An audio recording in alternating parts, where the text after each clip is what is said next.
Hello, guys. In this video, we have two of the brightest minds in the cricket media industry. We have Arun Megopal and Bhagwati Prasad. Arun has worked extensively with ESPN Cricket Info. He has been commentating on Star Sports Tamil, and he has also starred in this famous Tamil movie Bigil as a football commentator.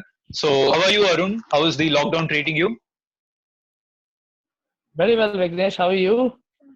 Lockdowns Yeah, I'm good. Thank you. it was kind of boring a bit initially, but I think like everyone else, I guess we have all got a hang of it. And yeah, I mean, having something to do at some point also does free up your mind that much more. Cool. And another guest that we have on the show is Bhagwati Prasad. He has been working with Sportskeeda as of now, and he has worked with a couple of leading newspapers in the Indian industry, and he has also covered World Cup 2019 from England, and he has also authored a book named Cricket Soru Poduma, which extensively speaks about the various opportunities that cricket gives. So, Bags, how are you? A very good friend of mine. Hi Vignesh, how are you? All good? Hope you're doing good. Yeah, Is I'm doing clear? great. Yeah, everything is clear, Bags. Great. I want to start off with the first question, and it has two parts to it. The first part is how did it all start for you guys? When did you fall in love with this game exactly? I know you guys have worked in a lot of sports, but I want to make it particular to cricket. And the next part to the question is when did you realize that you're more than a cricket fan? You can actually get a career out of it. So Arun, if you mind going first. No problem at all. Yeah, I think like a lot of boys growing up in India in the mid 90s to the late 90s, I think you eventually fall in love with the game because of the amount of broadcast that was happening at that point of time. So initially, I didn't understand much of the game while I was say 5 or 6. But I think as the years went on, I did get quite a grasp of the game, and some of my earliest memories include watching the 1996 World Cup and also some of the other games in Toronto and some of the games, some of the neutral games as well, which happened in England. The Cornhill series featuring both Pakistan and England. These are the kind of matches that got you hooked to the game as well. I think also coming from places like Chennai, I think it's that bit more natural, I guess, to develop a stronger affinity towards the game, given the number of classics that Chennai has also hosted. So I remember watching the 1998 India-Australia Test match, and then also the famous India-Pakistan 1999 Test match as well. So these matches, have had a very strong imprint in my mind right from the get-go. So I think that eventually did, sow the seeds of cricket in my mind, and I did, like a lot of people, want to become a cricketer. So I tried hard. I played at a certain level, and not as far as I would eventually want to go, but I probably ended up playing in the lower division leagues and stuff like that. But I never was as good as I wanted to be. So I think eventually the next best option is to probably try and write about the game or broadcast about the game. So I think it's a bit of a natural progression for failed cricketers. And I'm sure you had a lot of sleepless nights after the 99 Pakistan match. Not really. In fact, I really enjoyed the contest for what it was. To be perfectly honest, so the battles between Sakleen and Sachin, the battles between Wasim Akram and Sakleen Mushtaq as well, were the stuff of legends really. And I, I mean, it kind of helped that by I acquired a taste for good cricket early on. So much so that it didn't really matter so much who was winning or losing, as opposed to the quality of cricket that you ended up consuming. Because I was a huge fan of the Australia team of the early 2000s. I was a huge fan of Steve Waugh. So for me, 2001, when Australia did lose to India, was a tough pill to swallow. But then again, I mean, just the quality of cricket that was on view from guys like Harbhajan or Rahul Dravid and BVS Lakshman, that kind of more makes up for more than makes up for partisanship really. So once you acquire a taste for good cricket, after a point of time, it becomes irrelevant who wins and who loses. Awesome, Arun. So moving on to bags. So how did you get introduced to the game? Is there a certain trigger, that made you want to become a journalist? Actually, Vignesh, the first half was similar to what Arun was saying. No, the Yeah, same. It's obviously being Chennai. You play gully cricket. I used to play about 7-8 games gully cricket matches a single day. yeah, So back then I used to go play from 6:30 a.m. till next day morning 6:30 a.m. I have played actually 24 hours cricket at all. Even there have been days, there have been Saturdays and Sundays where I used to go and play. They call it lights match. yeah. They call In it lights floodlights. match back then. Where you used to have floodlights and floodlights. We call it lights match. So I used to be a what 7th standard, 8th standard kid. I used to play along with college guys. So that kind of a well, I always rubbed shoulders with the bigger boys. They used to take me in front of a motorbike and then talk about cricket. Then my uncle had a huge role in me being interested in cricket. He used to wake me up at 6 o'clock, then take me to his gully cricket matches, and from there it started. We used to play every day. So my uncle had a major role in that sense. And from there on, also as a kid, I was no, I always had the fascination to write. I always used to read the Hindu newspapers. So a lot of people used to write in that. So I used to write down whatever I feel like after watching a Yeah. game and then compare my own writing with Hindu newspaper. Though I never wanted to be a journalist, it was just that I wanted to do it. I never knew Interesting. what journalism was when I was 7th standard, 8th standard, and all. So that went on, and also started playing cricket after I got into 9th standard, 10th standard because my classmate told me that hey, you're playing well, you have to come to cricket ball cricket. They call it masa stick ball cricket, so you have to make a no, don't just stick to tennis ball cricket or gully cricket. Start playing cricket ball stuff, the real cricket. Then I started playing the real cricket, what they call it. So started playing, then college level, also led my college for a certain period of time, then inter-university games, all that, and then one injury just did my career abruptly. Also, I thought it was time for me to actually focus on work, what is my career next, is cricket really going to be my future or not. Then I started working at HP, Hewlett Packard for 2.5 years. I worked Yeah. in Hewlett Packard for 2.5 years, close to 3 years. Then I switched to Accenture, again 7 8 months. One fine day, one fine 6:30, 3:30 shift. We call it 6:30 p.m. to 3:30 shift, AM Okay. shift. That shift, and fine day I was coming back home. I was like, I couldn't sleep. For 6:30, 7 o'clock early in the morning, I couldn't sleep. I didn't get sleep at all. So I was like wondering, what am I doing? Why should I do this? It got to me. The monotonity of living it was monotonous, absolutely monotonous. I couldn't actually, I couldn't sleep at all. I was wondering, what am I doing here? So then I used to write a lot of blogs. One of my brother's friends, Mr. Vetri. His name is Vetri. He still lives next to my house. I met him about 2 3 months back. So Okay. he had a website. So when I was studying college, I used to write for him. I used to Okay. write Ashes report. I used to write all India Pakistan reports free of course. I didn't get any. I didn't get paid for it because back then website itself was something new to me. I didn't have a Yeah. system at home, so I used to go to browser center. I used to spend 5 10 rupees in my pocket to write something for him. Nice. So I never got paid for it. I used to go to my grandparents' house. There was a computer there. Back then, this was huge PC there. You don't get Yeah. access to computers that easily because I am still in Pammal. Now it's better, but back then it was a real struggle to get to a system. Okay. So I used to do that. Then I used to write a lot of letters to the Hindu. I still have all those paper cuttings with me. Some of the letters Okay. that were published in Hindu, I still have it with me. So Nice. those cuttings, so those are small work I did back then. But in Accenture, one fine day I was scrolling down, what do I know other than this job? So then this one fine day I typed cricket. So some of the things that I've written cocked up. Then thankfully, one of my friends, who's still now a good friend of mine, I don't want to mention his name.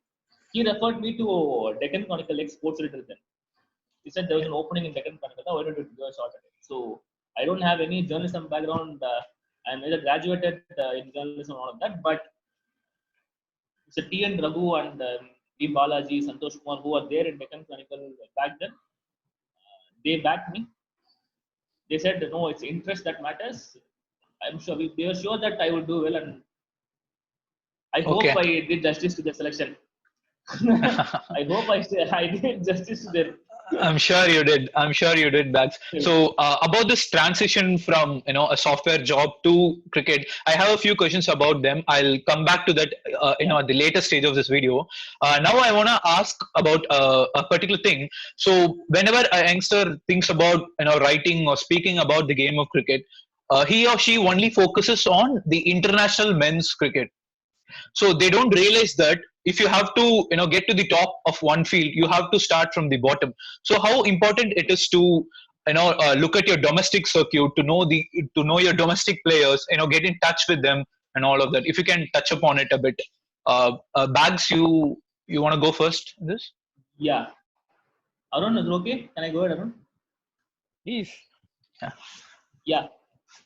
Actually, with Arun, actually, the interesting part is I remember meeting when I started journalism. I remember there are a lot of times where Arun and myself used to meet at either Guru Nanak College or IIT Complex or Chepauk.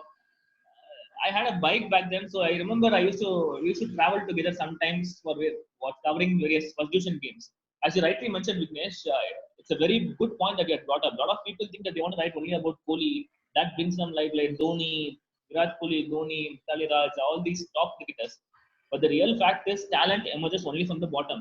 One fine day, suddenly Kohli doesn't come up, saying that I'm Kohli. No, Kohli will play under 12 cricket. Would have played under 14 cricket. Kohli would have played under 16, under 19, India under 19, then Ranji Trophy, then India, IPL, everything then comes up. So you spot a talent at under 14, under 16 level, then start tracking him, write about it. I remember that's where newspapers like Hindu, Deccan Chronicle, they've got great. They've backed a lot of young talents by writing articles about them, writing features about them. If you go to the Hindu, I still remember Arun Venugopal wrote about Muhammad. This was back in 2013, I guess. Arun, am I right, Arun? Yeah, I think 12 or 13. Yeah. 12 or 13. I remember reading an article of Muhammad. Okay, this guy could be the next, he could be a promising talent for Tamil Nadu. So Arun wrote it. You need such articles to come up on a regular basis. When I was working at Deccan Chronicle, we had a tabloid system in place. Deccan Chronicle, Chennai Chronicle was there. Every single day, you have to write features or news articles or at least the scores. You have to, come up with latest stuff on what's happening at the grassroots level. That entire page, one full page, was dedicated only for sports at the grassroots level, athletics, cricket, everything. So you can spot talents only at the grassroots level and not when the talent has emerged. And so that is where the next generation of reporters should actually focus on. They should go watch a lot of first division games. You see at times players like Ashwin who played for India come down and play first Yeah. division league with the same passion that they used to play for India. A lot of cricketers, top cricketers who go even to see like the likes of Abhinav Mukund, KB Arun Karthik. These guys every time they get onto the field for India for JCC for their respective club sites, they come out and play with the same passion. Only when you're there, you'll be able to see. And of course, being journalist, the contact and the rapport blossoms only in such places. That is the most Yeah. important thing. Covering Ranji Trophy cricket gives you the access to talk to players when they're at their own, when they're at peace, when they're not actually Yeah. surrounded by a lot of pressure for them. So you actually build good rapport there. You get to know the player much better. When he's in good mode, when he's scoring runs, you'll be able to talk to them in a much better manner. So those are things that I learned by covering Yeah. the cricket at the lower level, and also the fact that I played lower division league, so I understand the mentality of these players. There's a third division cricketer. If you have noticed, TNPL over the last 2 years, some of the successful players have come from second division. It's a 50 over league format. This season, you have a lot of players, part of the TNPL, who are from the second division league. There are a couple of players who have played for Tamil Nadu. Therefore, played white ball cricket for Tamil Nadu from second division for the last three, Yeah. 4 years.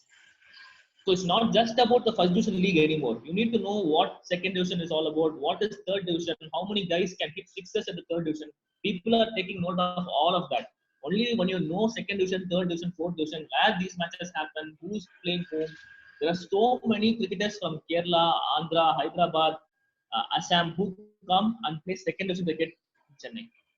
There are so many first class cricketers, current cricketers who come down and play second division cricket. Yeah. Yeah. Yeah, beautifully put by Bhagwati Prasad. Arun, your insights on this? Yeah, pretty much. I concur, for a very large extent to what Bag just mentioned. I think all of that does hold true. It has always, in fact, held true. To just flesh out some of the big names that have been part of the first division league. In fact, you've had the Pandyas register for first Second division division. side in the Chennai league. You have had guys like Robin Biss coming in and playing here. You have Cheteshwar Pujara, in fact, who came here Yeah. and played for Ashwin side MRC last year. So you got quite a lot of A-list cricketers who have in fact prospered. Rahul Dravid's greatest learning curve, by his own admission, was in fact playing in the first division league. So when cricketers obviously hold the first division league and the TNCS structure and great esteem, it only honestly makes sense as a journalist who's based in Chennai or Tamil Nadu to monitor the journalism, monitor the lower division circuit that much more closely. Also, for the reasons that Bags mentioned, it's a very prudent thing to actually go and watch a lot of these lower division matches or even some of the Ranji Trophy matches.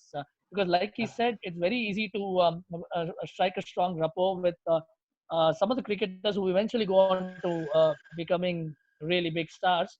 And there are also occasions where some of the big stars eventually end up playing Ranji Trophy cricket. So I can speak for the both of us here. A lot of the contacts that we have developed over the years owes much to the amount of grassroots reporting that we have done. So, one, it's also a very, very rewarding experience in more ways than one. People don't necessarily relate to it unless they actually go ahead and watch some of these matches. Some of these first division matches are, in fact, the most fun. There is a Vijay CC versus Globetrotters match that I remember, which Rahul Dravid ended up playing, and that was Okay. in 2012. And Ravichandran Ashwin was the captain of that side. You had people like Aprajit, Vijay Shankar, and all these were really young boys at that point of time. And so I think for guys like Bags or me or some of the other journalists in the circuit, knowing these people, from the bottom up, also gives you a greater insight into the cricketing smarts as well. How Yeah. their game has evolved, how their game has developed, where they par pack players to begin with, or was that something that they have developed as the years went on? So these insights are easy to glean. It's also a great test balloon for you to keep improvising your writing skills as well. Where in a high profile international game that you're required to report on, certain things, and if you're thrust into it right off the bat, there are times that you might not have the necessary opportunities to hone your skills. But whereas if you're going from the bottom up, if you're actually working a lot on grassroots reporting, if you're watching a lot of cricket, I think that's the most important thing. The more you watch, the more you learn, and obviously you do get better.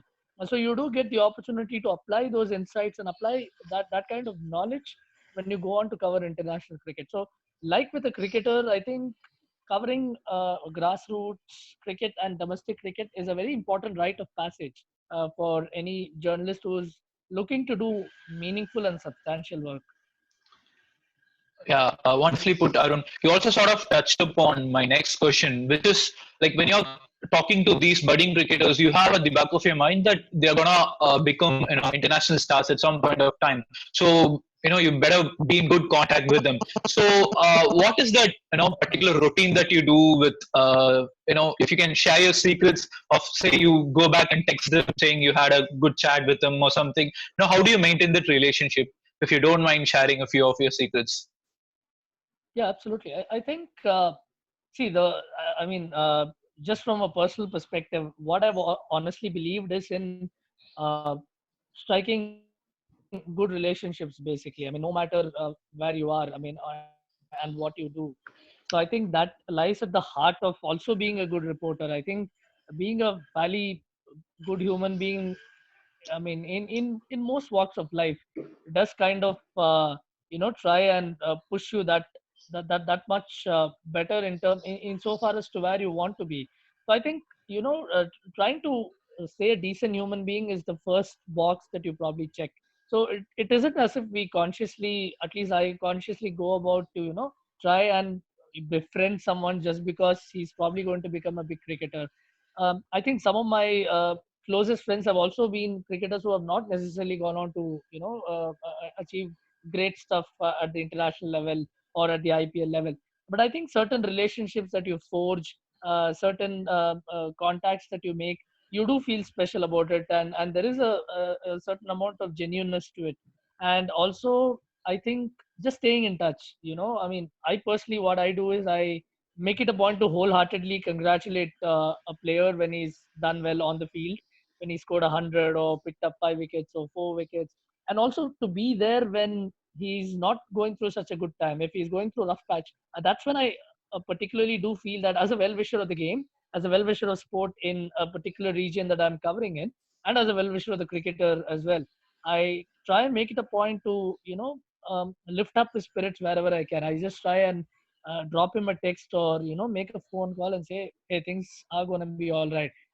I'm not sure if it's going to have any effect on him, but I think it's important to tell people that you're there for them, and that kind of goes beyond the call of duty, or it goes beyond whatever considerations you might have.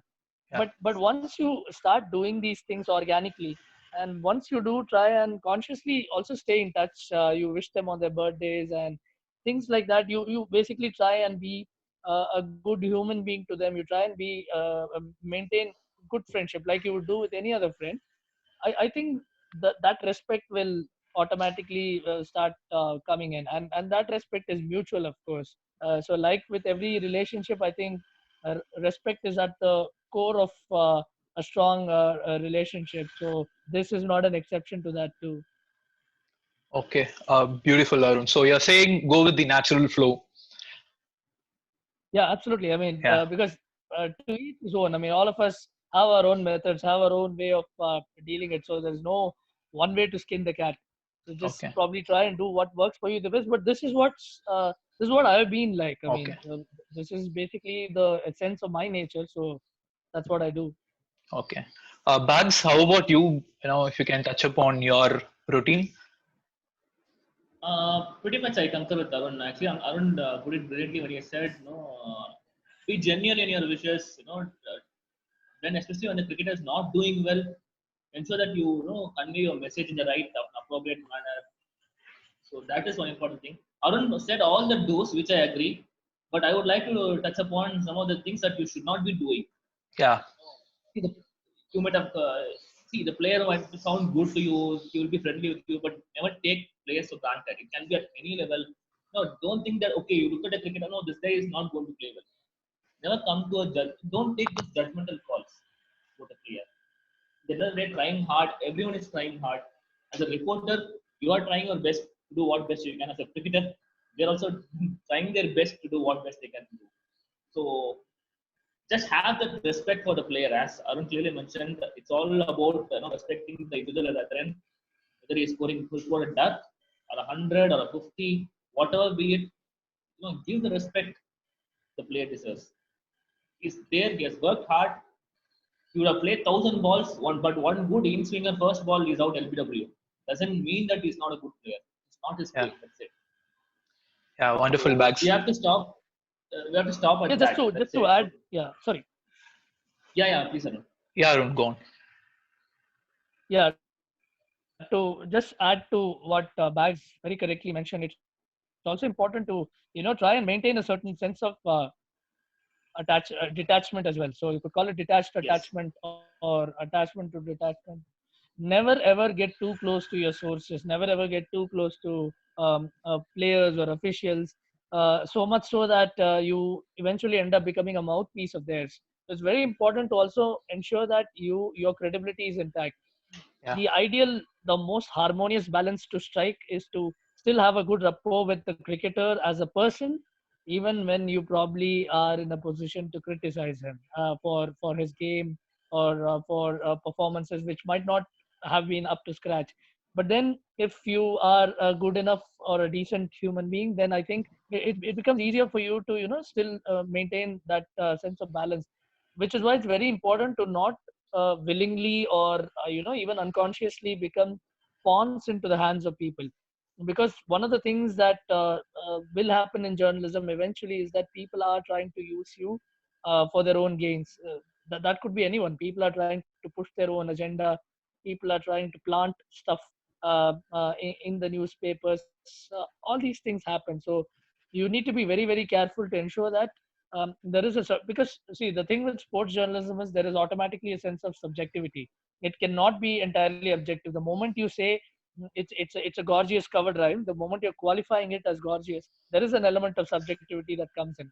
Of course, it's not a perfect science where you can dissect and say no, 1 plus 1 equals 2 and not vice versa. So that doesn't work in sports. So there is an element of subjectivity, but what's very important to retain is that sense of balance, is that sense of perspective when when you cover sport. And you need to be fair. You need to be, I mean, despite your own likes and dislikes, your own personal prejudices, it's important to remain fair to what you're doing, to whatever story that you might be writing, or even when you're speaking with a source who's particularly cantankerous, or someone who has rubbed you on the wrong side. All these things should probably be immaterial when you just go ahead with your job. That's a good point there, Arun. I know you spoke about the integrity, maintaining your integrity. That's a very good point. Bags. So I want to ask you the next question, which is like in every job you'll have your own set of pressure, right? For example, if I sort of compare to my day job, now I'm a software developer, so my pressure is to meet the deadlines, give the deliverables with quality. But in a creative field like you guys are working, what sort of pressure that you guys put yourself into? Depends on the pressure of the match. during during IPL, if it goes on and on and on, then it's going to be tough for reporters. Both, I mean, online as well as print as well as online, because Yeah, print that's guys why I have their wanted own to. deadlines. Yeah, that's why I wanted to ask you first, because you work So, for say newspapers, for which is, example, yeah, which is a day-to-day yeah, stuff. So you gotta finish correct. it, before a particular time, so that the newspaper will get printed, at the designated time. So, what was that So, pressure? Yeah. see, it's a huge, it's a big network that we are talking about. We are looking at. We need at least, we are talking about the coordination of 8 to 10 people at least on every single day. I'm saying whatever be it. Sorry, there's a pop up there. So about say for example 6 to 8 members or 8 to 10 members, depending on the team size. These people should be in sync, in alignment with what's happening. Number one. Then there's a guy who's out there reporting a game. It can be football, it can be ISL, IPL, anything. Let's take for example IPL, because I've covered a lot of IPL games that starts at 8 o'clock. So the match starts at 8 o'clock and it ends at around say 11:45, 12. Most newspapers have a deadline of about 12 for their first edition, which goes to majority of the city and all. And the second edition, then the late edition comes up at 1:30, 1:40. So for the first main edition, you need to have the report sent by around 11:45, and the match itself gets over by 11:45. Yeah. So imagine the pressure of the reporter, the print guy. If it's going to be online, then he has to send it in another 5 minutes, so that the website guys, so that his website or his company organization turns out the first match report that's hit in the website, so that whoever searches for a report might well get this guy's report. So everyone is like saying, okay, mine should go first, mine should go first. But the point is, the race begins there. But you have to actually, at times, I've said this a lot of times in some of the interactions that I've had with various people who want keen on doing in journalism, want to write cricket reports like that. See, with IPL, it's a different ball game altogether. Test cricket, match is over at 5 o'clock. You can go down for press conferences, get their opinions, and then start writing some good. You're calm. You have a lot of time. You can take up to 8 o'clock, 8:30, and then send the reports. But with IPL, you have very little turnaround time. First innings gets over by 9:20. Either you are filing your first innings report, then you have to go have your dinner in a hurried manner, then come back, sit, and then focus on the game. You should ensure that you are not missing the action much during the dinner time. So that has to be taken care of. Then you have to ensure that all the numbers that you have updated in the first innings, your report, they are right. Then when the second innings happens, then you have to start again reporting everything. You have to have one set template. I mean, so with regards to numbers, highest scorer, who scored, you should have your own, diary or calendar, whatever be it, or even a draft, which you have to write. Okay, highest scorer, this partnership, this everything has to be in order. So it is a very meticulous job when it comes to compiling these numbers for a reporter on the ground. There's a scorer who sits in the com box, who sits in the press box, saying that okay, this has happened at this time, this has happened. So you need to be in constant touch with the scorer there to get an update on what's happening. And then there are matches like CSK Mumbai Indians in 2015. Hardik Pandya, the emergence of Hardik Pandya came at this very own ground in Chepauk, at our very own lovely ground in Chepauk. So what happened was, let me be very honest. I wrote a CSK victory kind of a intro. I felt okay. CSK 2 was Chennai 40 runs to win, no chance. Hardik Pandya, okay, Raidu is there. There's a threat, but still 2 was 40. CSK would somehow sneak with the victory, 10-run victory. That was everyone's assumption, and so we all went by a report saying that we would have a dummy draft. We will call it the dummy draft or dummy report. We would have it ready, saying that I wrote the CSK so and so, so and so, so and so, blah blah blah blah. 2 hashtag run victory. And then this man comes in, slams 3-4 sixes, match over. Mumbai Indians win with 3-4 balls to spare. Imagine my situation. Time is 11:45. So I had to again redo the entire stuff. The first 100 words, because we are not sure of who this man Hardik Pandya was. So I was asking the other day. He's a Baroda player. I remember he's a guy from Baroda. He plays for Baroda. Okay, he's a dashing batsman, but what is his highest average score? Everyone is searching for numbers. Hardik Pandya. Who's Hardik Pandya? So when a freakish knock like that happens in front of your eyes and you don't have time to react, that is when your experience as a reporter comes into picture. You need to find words. You need to find the appropriate words. You need to ensure that the numbers are right. You need to inform the desk that hey, this is what has happened. Please ensure that the numbers are at least right. Because you're anyway going to draft a perfect report without tinkering around, without being too dramatic and flashy. But you first send a report which is right. So here the point is to ensure that you have sent the right, correct report, because the guys in the desk, they don't have time. They will have very little turnaround time. They will just copy and paste it and send it out. The problem with print and online is, the difference between print and online is, in print, once it goes out with a mistake, it's going to be very difficult to again correct it, or if it's out the next day, that's it. May 15, 2018, 15, if my report has gone wrong, with the margin of victory has gone wrong, then forever it stays like that. But in online, you can go there, /edit, change it. Yeah. So online guys can take the liberty of, it's not okay. You don't take liberty, but they have that fallback option where we can actually go and edit it. But the print guys, it's not like that. Newspaper guys have to be on the ball right till the end, like how cricketers are. It's not over till the last ball is, till the match is over, or till the last ball is bowled. Arun, please take over. Yeah, Bags. So safe to say. Safe to say Hardik put you in a spot there, Bags. Arun, with respect to you, I mean, I'm sure there is a luxury of a few minutes here and there when it comes to online things. But you work in Star Sports Tamil, as a commentator, where you have the producers on your ears like all the time, and you're live. So, which is a different sort of pressure altogether. If you can walk us through, what, how different it is, the live telecast. Yeah, but just before we go there, in fact, I did start off as a print journalist as well. Yeah. So I worked with the Hindu for about 5 years. So that was a different kind of rigor altogether. And of course, as Bags very rightly put it, internet journalism is a slightly more forgiving medium, because you do have the opportunity to revisit your mistakes and correct things. But again, in an era of screenshots, I'm not sure if that's going to help you a great deal. So you might as well hope that you're not making a massive blunder, which is going to, which is going to lead to a situation where the entire troll population is landing at your doorstep. So I think those are things you need to be aware of.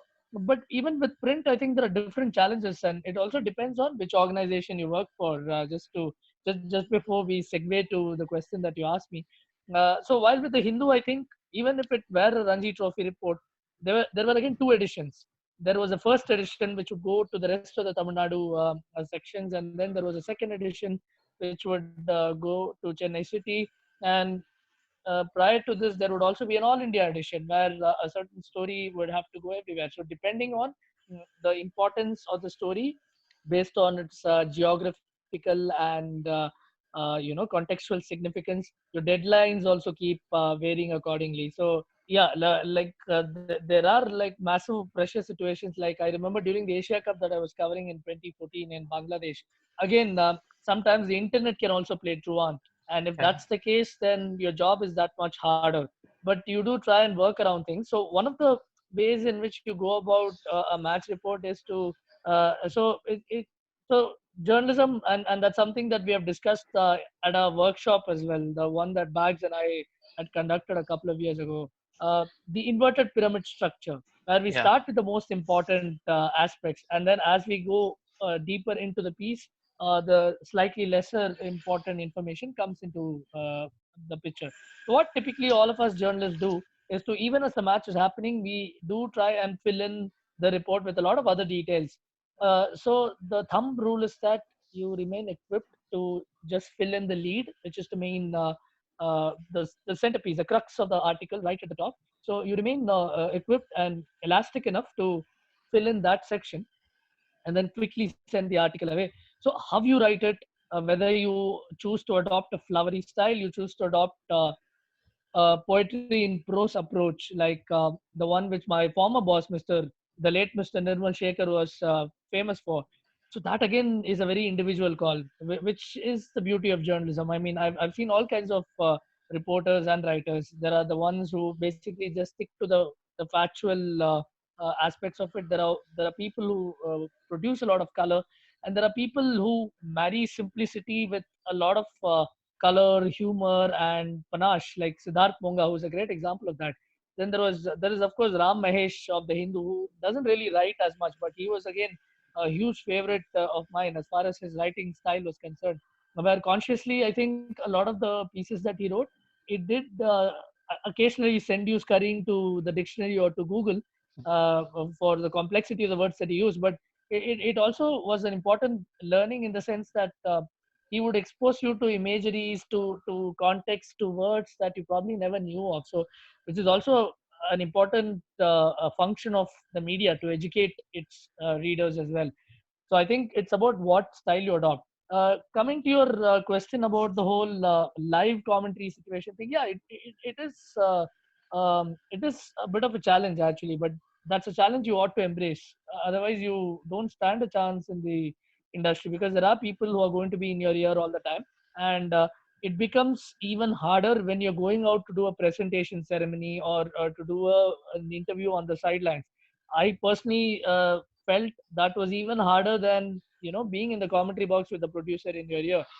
Because even in a commentary box scenario, things are fairly controlled, and that you have a co-commentator, and you're also watching the action unfold. But whereas when you're in the sidelines in a noisy stadium, there are times when your earpiece might go kaput, when you just get static noises where there is absolutely nothing that you can hear, and there are overlapping instructions fed on the earpiece.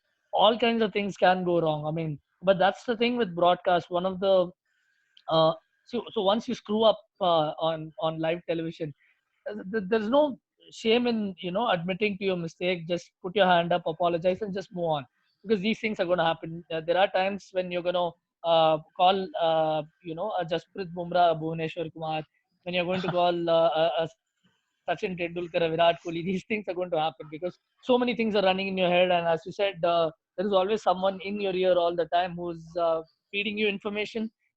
Sometimes he's feeding you different kinds of commands. Sometimes you're also hearing voices that you don't even need to hear. Sometimes what the director is saying, or what people around the director are saying, also leaks into your earpiece. These are things that you don't really need to hear, but these are also things that are not necessarily in your control. So I think you try and ensure a certain level of stability. You try and retain your focus as far as you can. So once you concentrate hard and really hard, then you kind of tide over these things. It becomes second nature. So much so that you start feeling weird when there's no one talking to you. Okay. Wonderful. Actually, Vignesh, I Yeah. want to add one more stuff to what Arun said regarding this earpiece. Yeah, Bags. I remember when myself and Arun were doing commentary for boat race Yeah. during Champions Boat League. It was Arun who was my partner for the first 6 races. So for the first 6 races, actually I didn't have an earpiece. I was Okay. his co-commentator. So he only had the earpiece, and he was getting all the instructions. And I just have to follow Arun's symbols and whatever he says. So Yeah. basically, Right. at times it's good to have earpiece because without earpiece you're not sure as to when the ad is going to pop up or what instruction is going on. So Arun made my life very much easier on the day because he turned out to be my producer come co-commentator on that day. Yeah, so Nice. these things these things don't generally happen, but there are productions, where these things can also happen. Like as Bag said, It was a one-off thing. Completely, no one it knew that it can, was going to happen. yeah, but it can throw you off guard. I mean, which is why it is important to prepare, but not to over prepare. It is important to remain very flexible and nimble in a broadcast situation, because you get n number of uncertainties and unknowns thrown at you. So it's always better to remain nimble on your feet so that you can adapt accordingly. So in that particular instance that Bhagwati Prasad mentioned, we were again in a com box, which is in a com box that was set in a very unusual a place. I mean, these are Backwaters, yeah. boat races, the traditional boat races, yeah, happening in the backwaters of Kerala, different districts of Kerala. So the com boxes are basically, these makeshift shamianas or shanties that are erected right next to the sea. So you do have, and during the height of Kerala's monsoon, you have rainwater seeping in. You have you're almost semi-drenched while you're on commentary. There is also the danger of electrocution as well, given the number Yeah. of equipment that you'd find on the tables. And there is, of course, the whole problem of connectivity. There is also the whole issue of, relaying instructions as well when you're the only man with the earpiece. So these are things that you'll have to kind of cope with. But it's fun. I mean, the harder the circumstances are, uh, the better you eventually end up coming out of it, because you are wiser for what you've experienced, and you also find newer ways to adapt with it. Yeah. Interesting, Arun. So we've spoken, a lot about the skills part. Now I want to touch up, about the emotional side of this whole cricket journalism thing. So you guys have interviewed or spoken to legends of the game. On top of my mind, I can remember, Arun speaking to Rahul Dravid about his stats, of something of that sort in ESPN Cricket Info. Back speaking with Glenn McGrath, Saurav Ganguly. So these guys are not just legends of the game, but they're also the heroes that we sort of grew up watching and idolizing. So how easy or difficult it is for you guys to control that fanboy inside you and make sure that you look and sound professional in front of them. Arun, if you can go first in this. Yeah, yeah. So yeah, of course, I was a huge. I've been fortunate enough to have extensive conversations with two of my heroes growing up. One is Rahul Dravid, the other being Steve Waugh.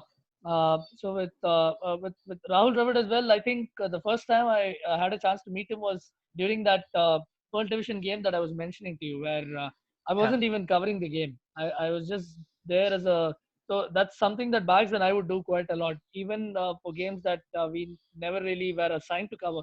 But still go out there and watch the match. Just talk to the players after the match about a few points, and we try and swap notes as well. So just to basically get a better understanding of the game. So that meeting with Rahul Dravid, I remember that was the first time. So I think I handed him a copy of the Sports Star where I had written a tribute for Dravid just after his retirement, and true to form, he was very, very sweet and gracious about it. And over the years, I've actually had the opportunity to interact with him quite a bit while at ESPN Cricket. So some of the most, I mean, some of the conversations that I cherish the most are the off-field ones. In fact, discussing Bangalore traffic with Rahul Dravid, some of the other more mundane stuff, which is what actually brings out the funny side in him. He's more than happy to talk about stuff that's aside from cricket, and to be complimented by someone like him is a massive honor. And I think I think the way I function is also to delineate between the fanboy and the writer. I think after a point of time. So while you're actually invested in the match report or in a feature, uh, as many biases that you might have towards a certain personality, whether he might be a favorite of yours, I don't think that thought creeps in too much, given the amount of pressure that's already there. I mean, one, there is the deadline aspect of it. Two, you're also looking to give your best as far as writing a good piece is concerned. You want to be, doing a good job. So that's something that occupies a lot of your mental bandwidth. So while you're at it, I think the fanboy kind of just lurks inside and hides away in a corner. He doesn't really have the chance to seep through.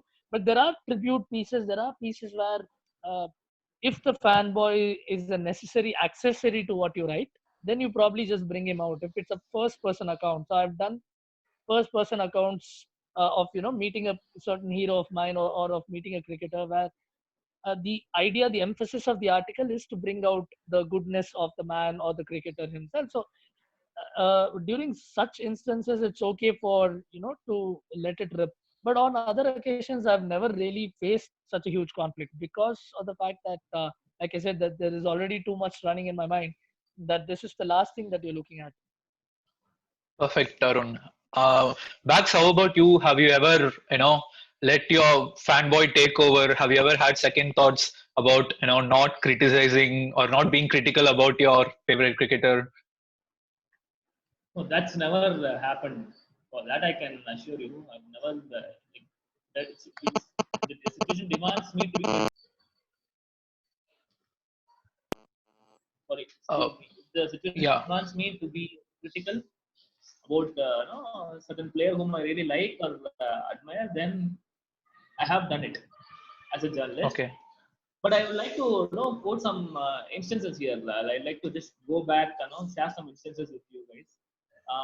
David Gar, I had the opportunity to meet David Gar in one-on-one session and ask him, sit next to him and ask him some questions. This I did for Deccan Chronicle. So my Okay. father, while I was growing up as a kid, he used to tell me the Ganguly was saying that, but back then David Gar was like, was a charming player. He was an outstanding cricketer, all that. So I used to go and watch, check. I used to go and Google saying David Gargus. Back then it was the network was too poor. I used to go to all these browsing centers and find out David Gar. Okay, this way. So here I was, sitting right next to David Gar. So I had 3-4 photos of David Gar. From clicking from Getty Images, I took some 3-4 photos, got autograph from him, got it signed by him, and then I have it in my house right now. Okay, So that good. is one thing. Then I'm a big Kevin Peterson fan. Okay. I've emailed him about 6 to 7 times in my entire journalism career for interviews. Okay. Every time I got it got declined, got denied. Still, it's not happened.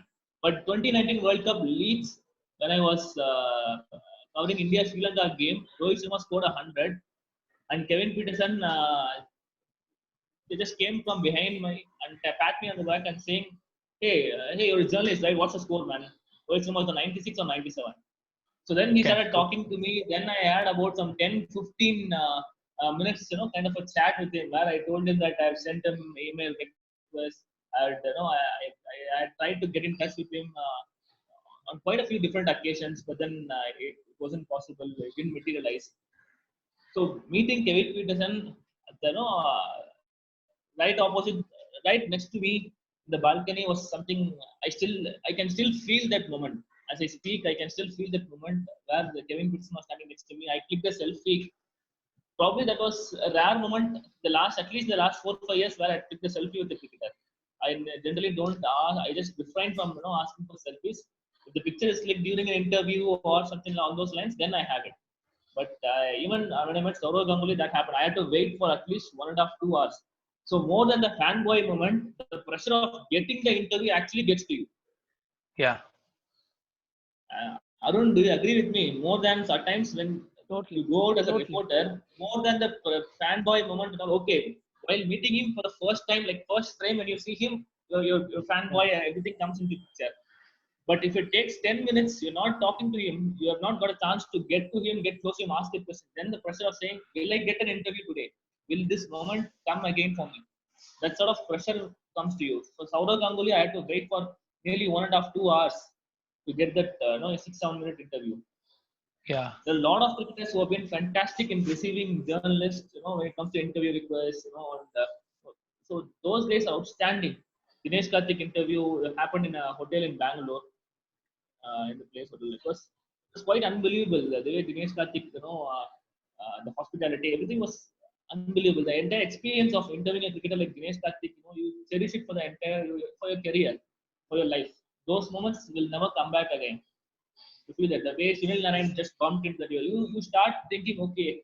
So when you go close to a player, obviously the fanboy will go out of you, and you start saying, okay, he's another individual. He wants someone to talk to him, and not again go back and say I'm a big fan of you. Because already millions of people are actually doing it on a Yeah. daily basis. Wherever they go, hundreds of people actually follow them and take selfies. So as journalists, we have to have that fanboy element. Just say that DK, as a kid, I was a big fan of you. Saying, Dada, I'm a big fan. I was a big fan of you as a kid. Okay, right. But now I'm a journalist, so it has to happen. I'm in a Yeah. profession where I'm entitled to go and ask people certain questions, and I'm happy about it.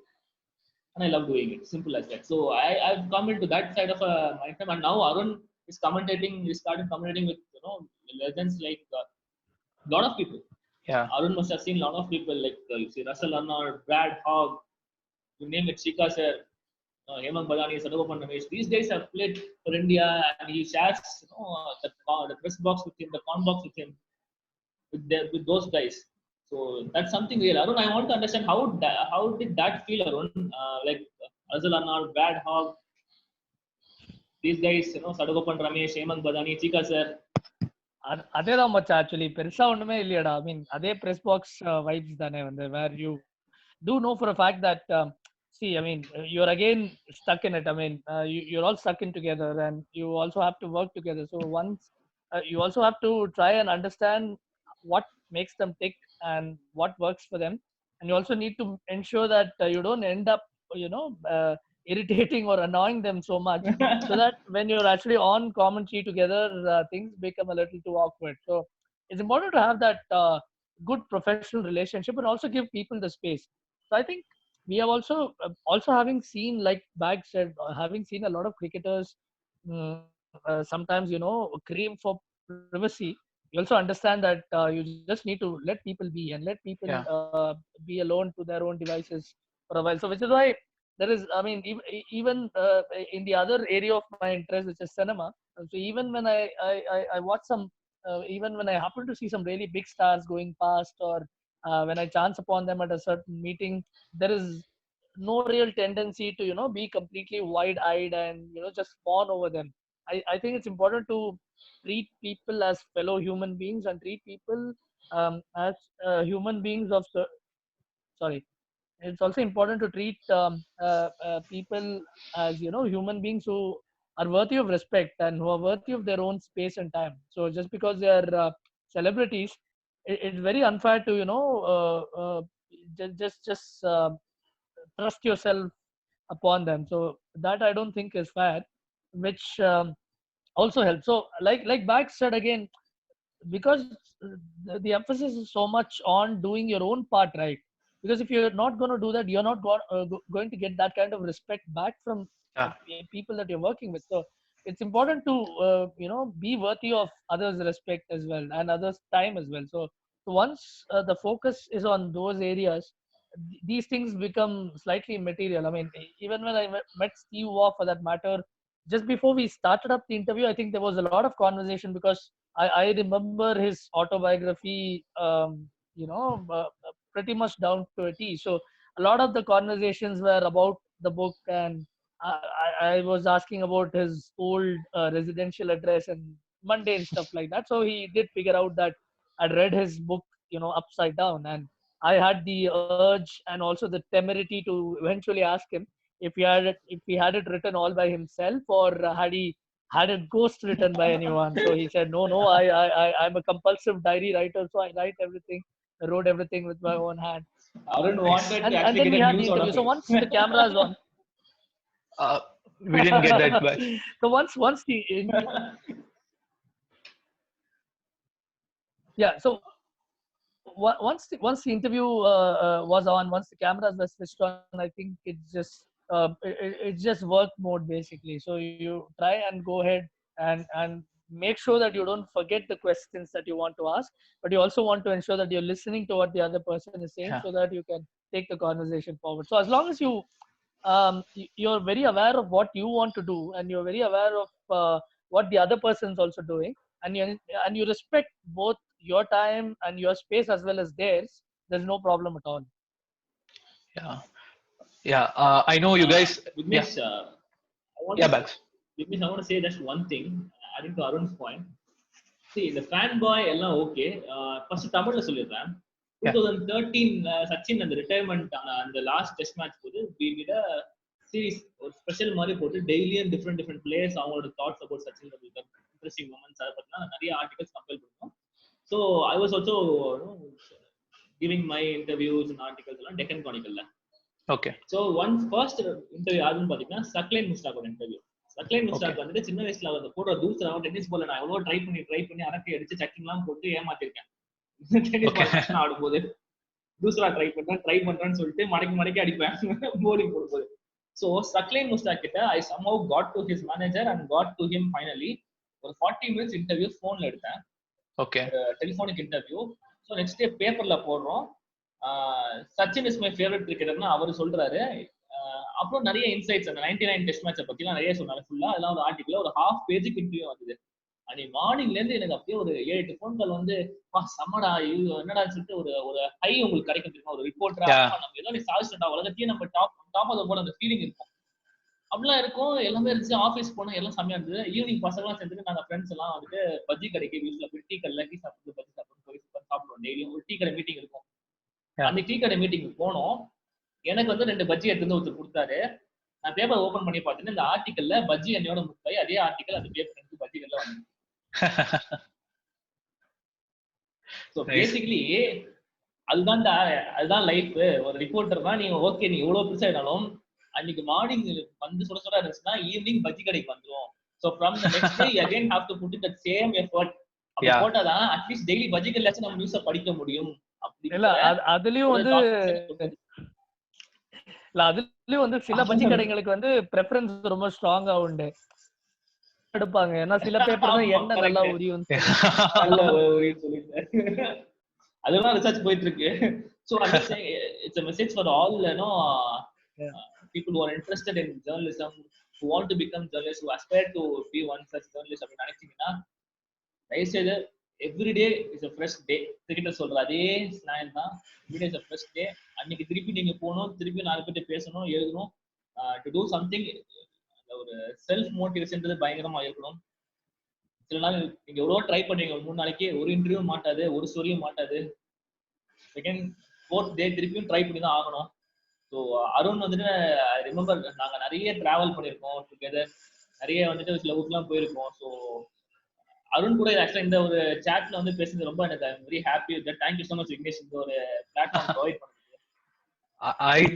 Actually just to cut in backs here வந்து அவர் சொன்ன அந்த விஷயத்துக்கு in fact அவரே ரொம்ப சிறந்த முன்னுதாரணம் வந்து to you know not necessarily get bogged down by rejections, by interviews கிடைக்காம போகிறது, இந்த மாதிரி நிறைய நடக்கும். there are so many things that can go wrong. Murphy's lawங்கிறது வந்து நிதர்சனமா பார்க்கலாம் journalism. lot of things that can possibly go wrong will most certainly go wrong. or there's no redemption at all, and it's very important as journalists for people to not take themselves too seriously. Personally, I can also speak for Bags here. We have seen way too many journalists who take themselves too seriously at times, and in the process they lose the enjoyment of things, which will happen. I mean, there is going to be a diminishing of enjoyment at a certain level, but if you're going to place too much emphasis on yourself or on what you do, whatever little remains in terms of enjoyment, in terms of the fun quotient that you are in it for, adum poidum.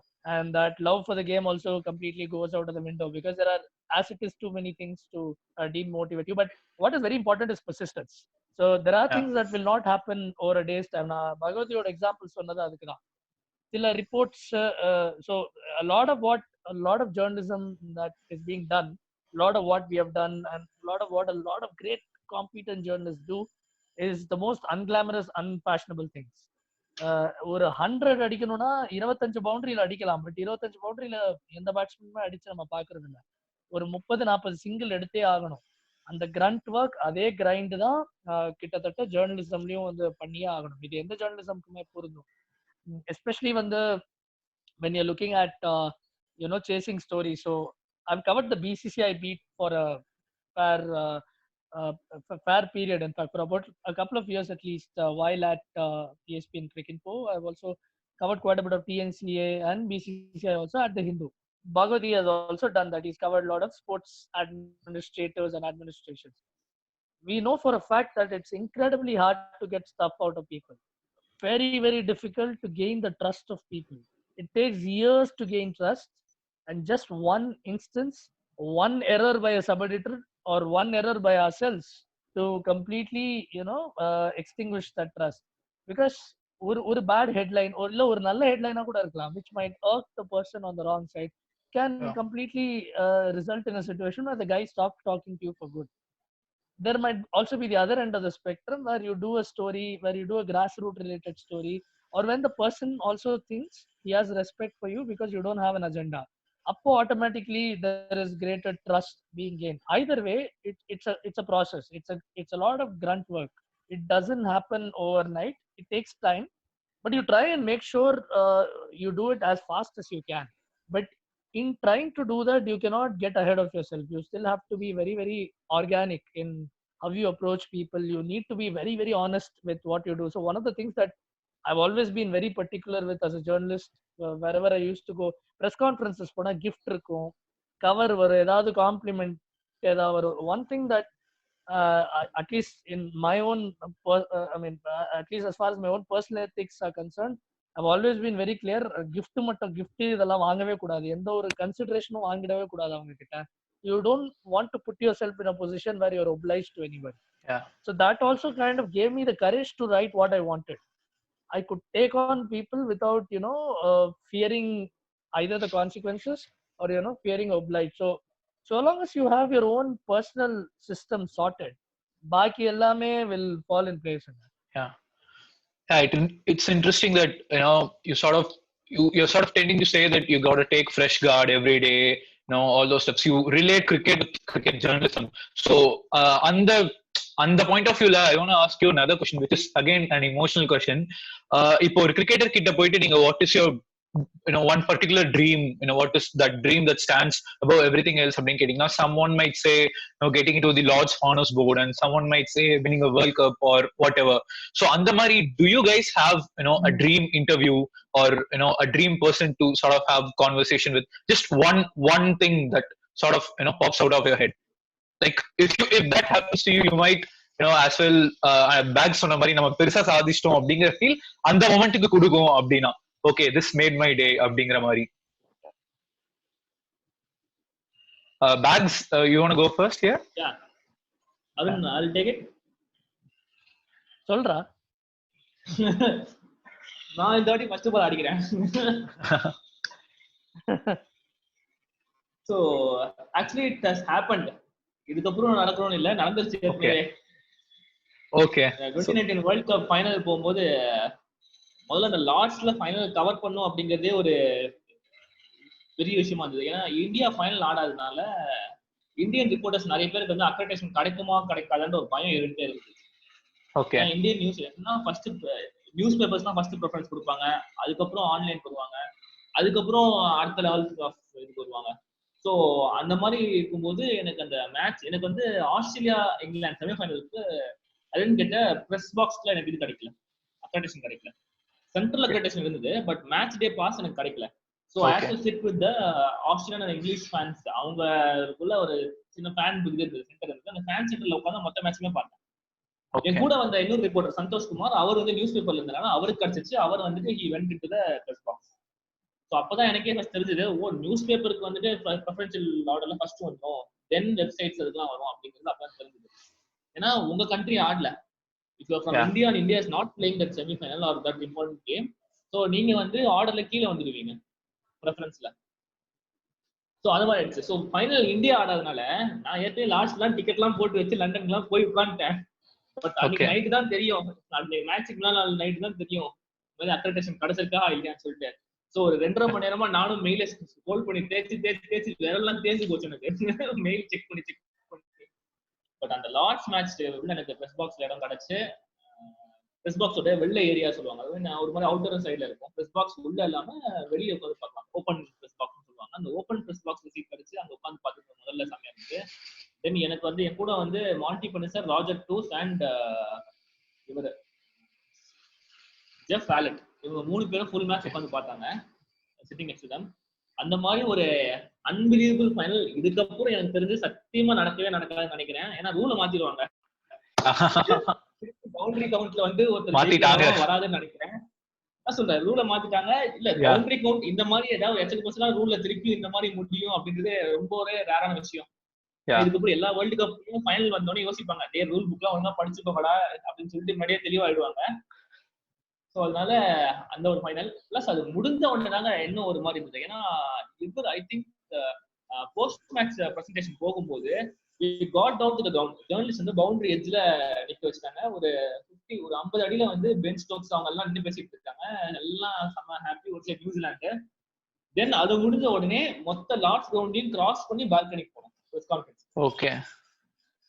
So players எல்லாம் உள்ள போயிட்டாங்க, நாங்க எல்லாம் நானும் என் friends எல்லாம் பால்கனியில மொத்த Lord's கிரவுண்டையும் நடுத்து boundary பக்கத்துல நின்று மொத்த ஸ்ட்ரெச் நடந்து போய் பால்கனி கீழே போயிட்டு அந்த பால்கனில லார்ட்ஸ் பால்கனி கீழே தான் பிரஸ் கான்ஃபரன்ஸ் ஹால். ஸோ அந்த பிரஸ் ஹால்ல வந்து பாத்தீங்கன்னா கேன் வில்லியம்சன் மீட் பண்ணி ஃபர்ஸ்ட் பேசணும்.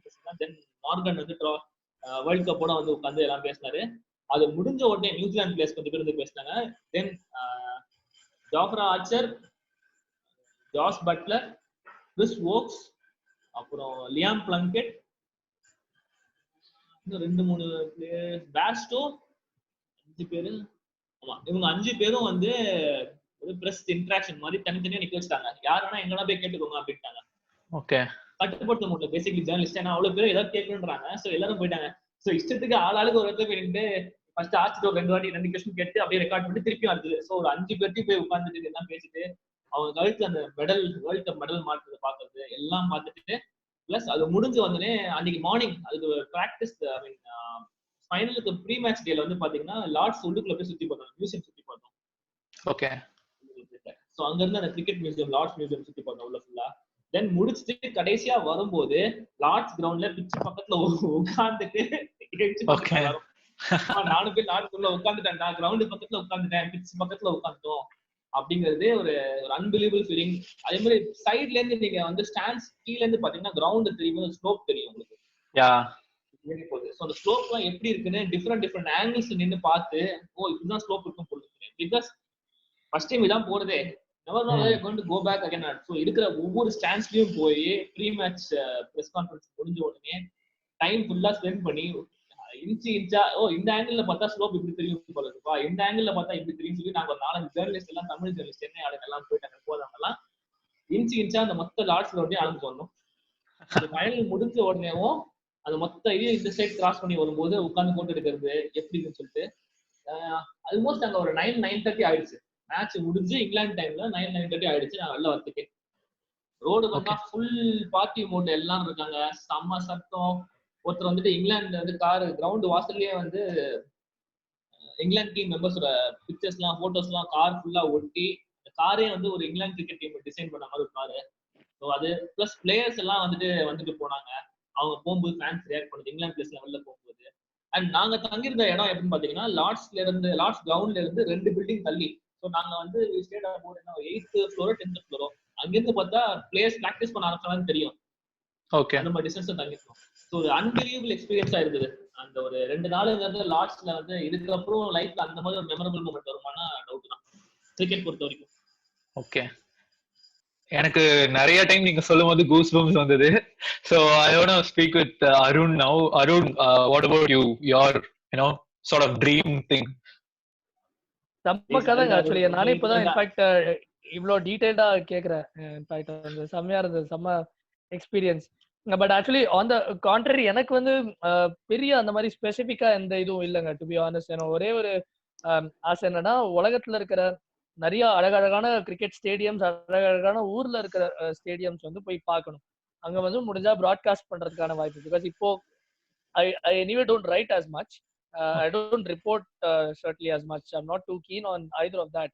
So, but as a broadcaster, போகிறதுக்கு வாய்ப்பு கிடைச்சதுன்னா அங்க ஷூட்ஸ் பண்றது, அங்க ஷோஸ் பண்றது, that will be something to really look forward to. So places like New Zealand, Zimbabwe, South Africaல இருக்கிற அந்த புஷ், இந்த மாதிரி இடங்கள்ல எல்லாம் வந்து இந்த மாதிரி in fact Afghanistan is one of the most beautiful countries actually.